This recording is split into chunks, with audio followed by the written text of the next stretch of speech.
Hola, bienvenidos todos a Hablando de Hipertensión. Hoy tenemos la suerte de contar con Almudena Castro Conde. Almudena Castro, como muchos de vosotros sabéis, es la jefa del Servicio de Rehabilitación Cardíaca del Hospital de la Paz, experta en el tratamiento de pacientes con cardiopatía isquémica, pero una apasionada de la diabetes.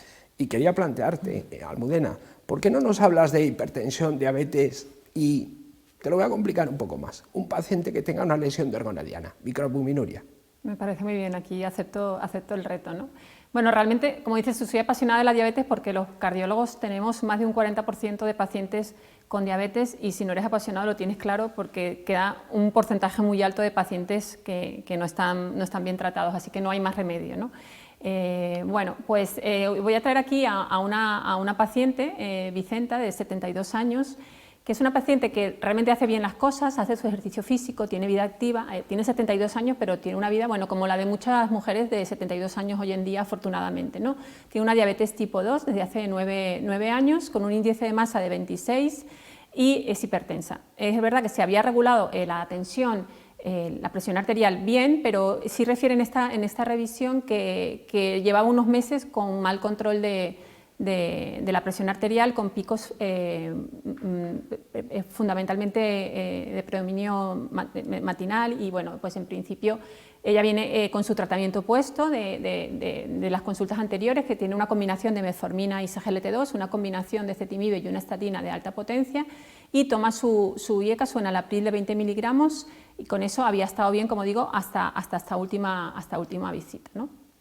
En las pruebas complementarias vemos que tiene un electro que tiene, pues, no tiene datos de hipertrofia ventricular izquierda, ritmo sinusal, tiene un eco sin hipertrofia ventricular, o sea que ahí órgano diana no tiene tocado, y una glicada bastante bien controlada. Hemos visto que también de peso, por tanto el control metabólico tanto en cifras de hemoglobina 1C como de índice de masa, digamos que podríamos estar bien, no es de 25 pero es de 26, bastante aceptable.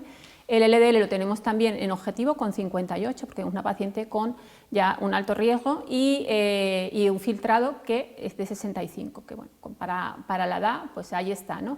Lo que sí sorprende es que, coincidiendo con este mal control de la presión arterial, cuando le hemos pedido la albumina en orina, ya tiene este rango que ves aquí, que es de 130 miligramos gramo. Si repasamos la definición de microalbuminuria, macroalbuminuria, vemos que esta señora está en rango de microalbuminuria. Y bueno, ¿qué puede significar esto, no?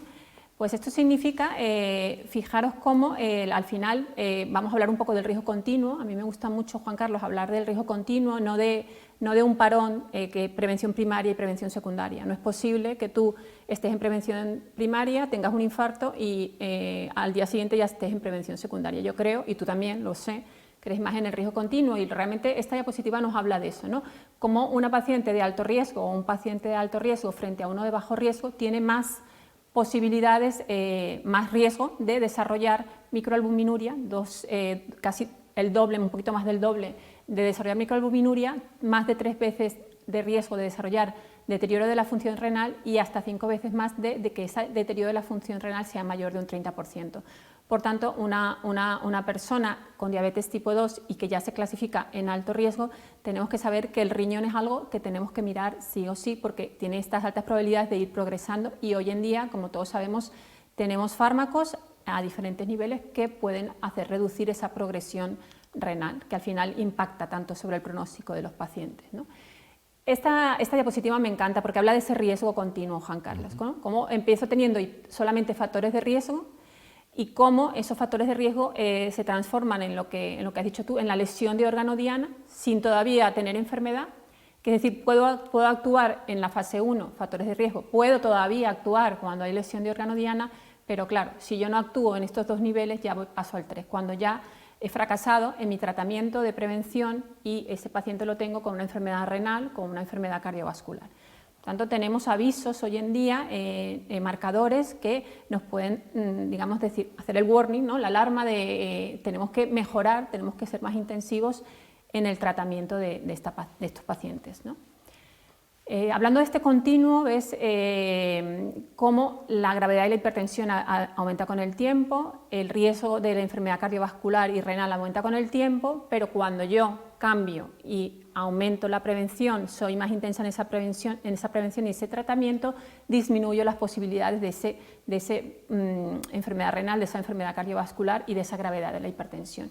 Y si veis en las flechas, veis que, por ejemplo, la macroalbuminuria o el deterioro de la función renal medida en filtrado glomerular no se manifiestan hasta estadios muy avanzados. Sin embargo, la microalbuminuria y la hipertrofia ventricular izquierda veis que están desde el principio. Por tanto, son dos marcadores excelentes que tenemos para saber que si no lo hemos ido antes, tenemos que empezar a intensificar ese tratamiento. Entonces, siempre hay en la vida cosas que te hacen reaccionar, ¿no? Y esto yo creo que son marcadores que nos tienen que decir, oiga, que a lo mejor la presión es de 140 y que a lo mejor me relajo, pero es que justo en esta señora ya no me puedo relajar, ¿no? Aparte que esta señora ya venía mal controlada. Bueno, y hablando entonces de este marcador de la microalbuminuria, ¿cuándo tengo que pedir a estos pacientes, cuándo tengo que medir la función renal? Aquí nos lo dice, son las guías de la ADA de 2021 y bueno, nos dicen cosas que seguramente todos sabéis, que hay que hacer un filtrado glomerular y hay que hacer una microalbuminuria en todos los pacientes con diabetes tipo 1 a partir de los 5 años del diagnóstico y a todos los pacientes con diabetes tipo 2 básicamente porque como no sabes desde cuándo son diabéticos tipo 2, siempre hay que hacerlo desde el momento del diagnóstico, ¿no? Y que todos deberían ser, digamos, remitidos al nefrólogo cuando ese filtrado ya está por debajo de 30, ¿no? Repasar, a mí alto riesgo, muy alto riesgo. Yo creo que lo que hay que tener claro es que el moderado riesgo existe muy poco. Somos amigos de Ana Cebrián, un amigo de familia de Murcia que hizo un trabajo que presentó hace poco y que realmente ella se hizo en la red de primaria española y se ve cómo ese paciente de moderado riesgo no existe, da un 8% de todos los pacientes que veis, ¿no? Entonces yo creo que más que el mensaje de ver si este paciente es de alto o muy alto riesgo, el mensaje es que casi no tienes que hacer ni escalas de riesgo porque es tan poco probable, ¿no?, que tengáis pacientes de moderado riesgo y lo que significa eso es intensificar, pero no intensificar solo, que luego lo hablaremos, el tratamiento farmacológico, sino intensificar el estilo de vida de ese paciente para intentar prevenir esa parte, ¿no?, última que hemos visto de la semiesfera, ¿no?, ese punto 3 de enfermedad cardiovascular y renal. Bueno, esto también decir que hay veces que estamos viendo el filtrado que es normal, pero que no nos olvidemos que hay filtrados normales con ya lesión de órgano diana, con esa rotura de los podocitos a nivel de la nefrona y eso se traduce en microalbuminuria. Por tanto, un filtrado glomerular normal no nos dice que tenemos un riñón normal, sobre todo en diabéticos que están hiperfiltrando y que probablemente su filtrado real no sea el que estamos viendo en la analítica, ¿no? Yo creo que es importante recordarlo y luego a mí me gusta también estas guías de la ADA de 2021 que, bueno, ya lo han dicho, pero lo dejan bastante de forma categórica, que la diabetes, el control metabólico reduce la progresión de la enfermedad renal sin ninguna duda y tiene una indicación los ISGLT2, pero que hay otra cosa que de forma contundente reduce la enfermedad renal, que es el control de la hipertensión. La presión arterial en la diabetes, ya se vio en el esteno, es uno de los pilares para tratar la diabetes. Por tanto, no debemos descuidar la presión arterial nunca, pero menos en un paciente con diabetes tipo 2, y yo creo que aquí lo deja muy claro, y deja muy claro que sin duda alguna el tratamiento de elección para esto es los inhibidores del sistema renina-angiotensina y ECA-JARA2 y sobre todo cuando hay microalbuminuria, sin ninguna duda. Fíjate ahí como pone, si es necesaria una combinación, ellos ya también apuntan hacia los bloqueadores de los canales de calcio o los diuréticos tiacídicos, ¿no? Este es el algoritmo que tú participas, eres parte firmante de este posicionamiento terapéutico, ¿no?, de la Sociedad Española de Cardiología y del grupo GENDIAP de la Sociedad de Nefrología, y en el cual a mí lo que más me gusta, y a ti también, y además fue en lo que más digamos, tiempo invertimos cuando nos sentamos a hacer este último posicionamiento, es intentar reflejar a la persona que ve este posicionamiento ese riesgo continuo, ¿no?, como el riesgo de una persona diabética de hacer insuficiencia cardíaca y renal está siempre y como el riesgo de hacer una enfermedad vascular aterosclerótica está siempre y cómo hay fármacos que actúan más sobre esa enfermedad aterosclerótica y cómo hay fármacos que actúan más sobre esa insuficiencia cardíaca y renal.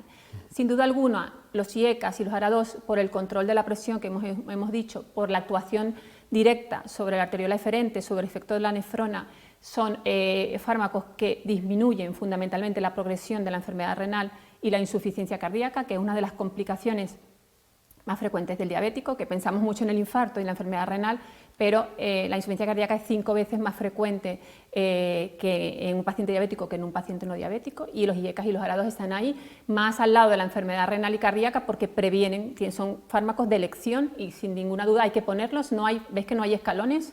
Eso lo teníamos claro todos, no hay prioridad.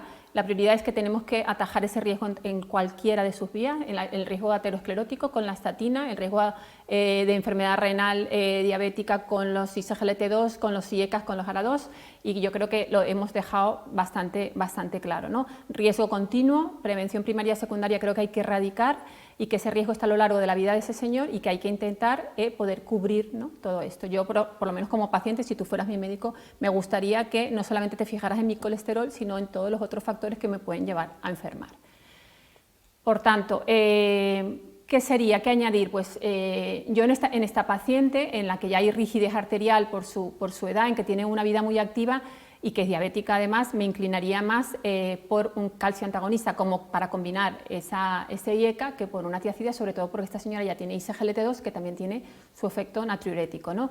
Creo que es una combinación excelente. En este caso ramipril-amlodipino va a hacerle esa protección renal, esa protección a nivel glomerular, y luego va a mejorar la distensibilidad arterial, que yo creo que también es muy importante, y también esa bajada de la sistólica sin bajar mucho la diastólica que consiguen los calcioantagonistas de forma, yo creo que casi única, ¿no? Bueno, esta es mi última diapositiva y yo creo que nos da para discutir mucho, y bueno, pues nada, cuando quieras empezamos el debate. Me ha encantado el caso Almudena, y además me quedo con 2 mensajes que has transmitido, ¿no? El riesgo cardiovascular es continuo en todo paciente con factores de riesgo cardiovascular, y igual que pasa en la vida hay determinados puntos de alerta, y tú has nombrado 2 muy concretos, que son la hipertrofia ventricular izquierda y la microalbuminuria.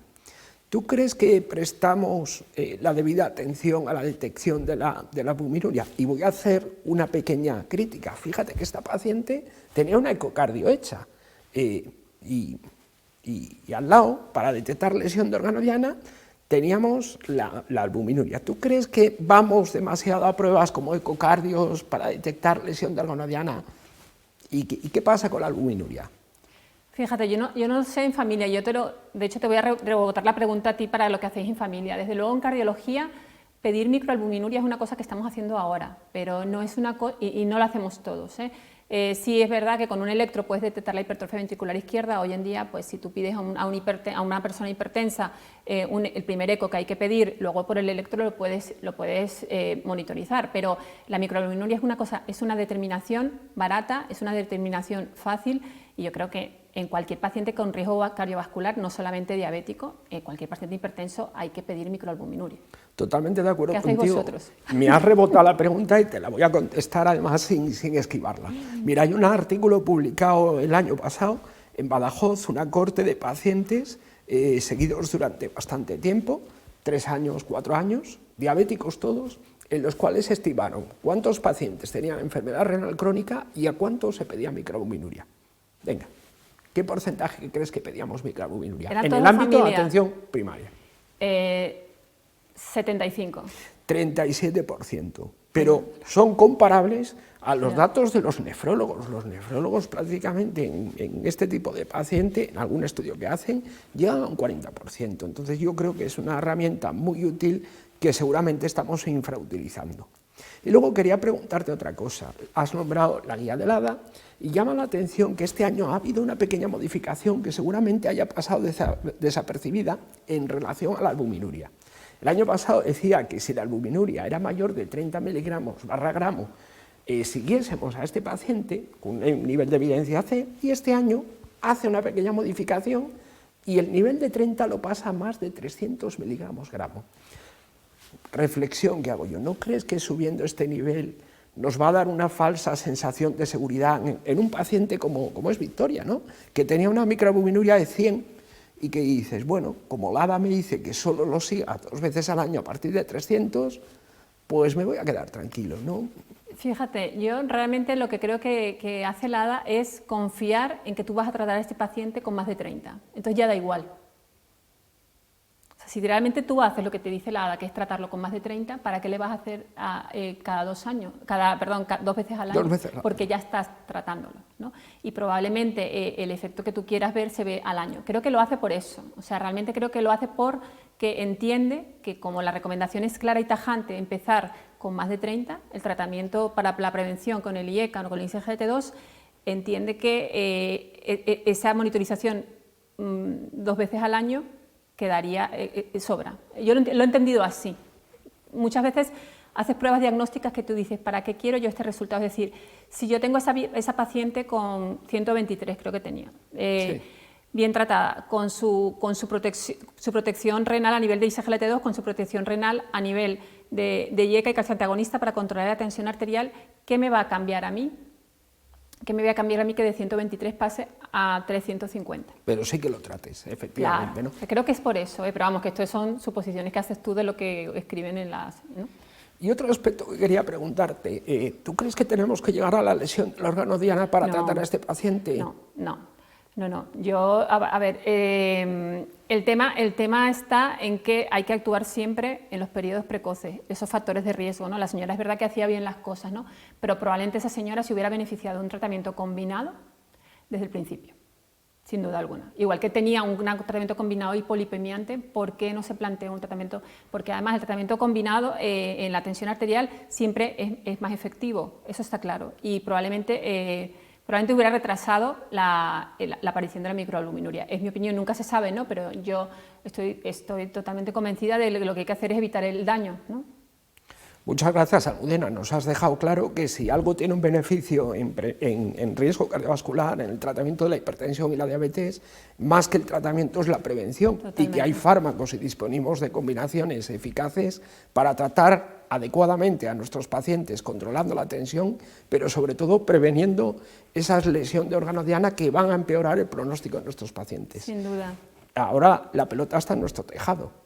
Disponemos de herramientas, utilicémoslas de manera precoz, ¿no? Así es, Juan Carlos. Pues nada, encantada de estar contigo. Igualmente, Almudena, muchas gracias.